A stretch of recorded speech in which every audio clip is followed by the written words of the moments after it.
गांव के किनारे एक पुराना घर था। वो खाली था, खिड़कियां टूटी हुई थीं, बगीचा बढ़ा हुआ था। गांव वाले कहानियां सुनाते थे। वे कहते थे कि इसमें भूत है। घर हवा में फुसफुसाता था, कोई पास जाने की हिम्मत नहीं करता था। घर अकेला खड़ा था, भूली हुई चीजों की याद। ये सायों की जगह थी, डर की जगह थी। लोग माया के बारे में फुसफुसाते थे। वो एक औरत थी जो गांव के किनारे एक पुराने खंडहर जैसे घर में रहती थी।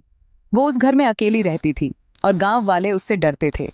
माया के लंबे सुंदर बाल थे जो उसकी पहचान बन गए थे। उसे अपने बालों पर गर्व था और वो हर दिन उन्हें संवारती थी। फिर एक दिन माया अचानक मर गई। उसकी मौत का कारण कोई नहीं जानता था। वो घर में ही मर गई और उसके बाद से वो घर वीरान हो गया। गांव वालों ने कहा कि उसकी आत्मा वहीं रहती है और रात को घर में घूमती है। उन्होंने कहा कि वो अपने बालों को संवारती रहती है, जैसे वो जीवित थी। अब भी अपने बालों पर गर्व करती है और उन्हें संवारती है। अमावस्या की रात को ऐसा कहा जाता था कि माया की आत्मा और भी शक्तिशाली हो जाती है। वो किसी को अपने बाल काटने देगी अगर कोई हिम्मत करे। लेकिन किसी ने हिम्मत नहीं की, क्योंकि सबको डर था कि माया की आत्मा उन्हें श्राप दे देगी। राजू एक जवान लड़का था। वो बहादुर था। वो भूतों में यकीन नहीं करता था। उसे लगता था कि कहानियां बेकार हैं। वो गांव वालों के डर पर हंसता था। उसने कहा कि उसे डर नहीं लगता। एक दिन कुछ लड़कों ने उसे चैलेंज किया। उन्होंने उसे घर जाने का चैलेंज किया। उन्होंने उसे अमावस्या की रात को जाने का चैलेंज किया। राजू अपनी बहादुरी दिखाने के लिए मान गया। अमावस्या की रात आ गई। यह रात हमेशा से रहस्यमयी और डरावनी मानी जाती थी।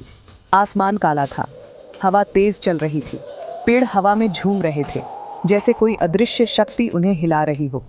राजू को ठंड लग रही थी, उसकी सांसें तेज हो रही थीं और वह डर से कांप रहा था। वो अपनी दादी के पास गया। दादी हमेशा उसे सुरक्षा और साहस का एहसास दिलाती थी। उन्होंने उसे एक लाल धागा दिया। यह धागा उनके परिवार में पीढ़ियों से चला आ रहा था। इसे अपनी कलाई पर बांध लो, उन्होंने कहा। ये तुम्हारी रक्षा करेगा और तुम्हें साहस देगा। राजू ने धागा लिया और उसे ध्यान से देखा। उसने महसूस किया कि यह धागा सिर्फ एक धागा नहीं था, बल्कि एक विश्वास था। उसने उसे अपनी कलाई पर कसकर बांध लिया। उसने एक कैंची उठाई और धागे के किनारे को ठीक किया। वो भूतिया घर की तरफ चलने लगा। हर कदम के साथ उसका आत्मविश्वास बढ़ रहा था, लेकिन डर भी। हर कदम के साथ उसका दिल तेज धड़क रहा था। उसकी आंखों में डर और साहस का मिश्रण था। राजू घर पहुंच गया। दिन भर की थकान उसके चेहरे पर साफ झलक रही थी। उसने गहरी सांस ली और दरवाजे की ओर बढ़ा। दरवाजा खुल गया। वो अंदर गया। घर के अंदर का माहौल कुछ अजीब सा था, जैसे कोई उसे देख रहा हो। अंदर अंधेरा और सन्नाटा था। हर कोने में अंधेरा पसरा हुआ था और सन्नाटा ऐसा कि उसकी अपनी सांसें भी उसे डरावनी लग रही थीं। फिर उसे एक आवाज सुनाई दी। वो आवाज धीमी और रहस्यमयी थी, जैसे कोई फुसफुसा रहा हो। मेरे घर में आने की हिम्मत किसने की? आवाज गूंज उठी। राजू का दिल तेजी से धड़कने लगा। एक सफेद साड़ी में एक औरत उसके सामने खड़ी थी। उसकी आंखें चमक रही थीं और चेहरा भावहीन था। उसके बाल लंबे और काले थे। वो बाल उसकी कमर तक पहुंच रहे थे। वो उसकी पीठ पर नदी की तरह बह रहे थे, जैसे किसी अदृश्य हवा में लहरा रहे हों। राजू को डर लग गया।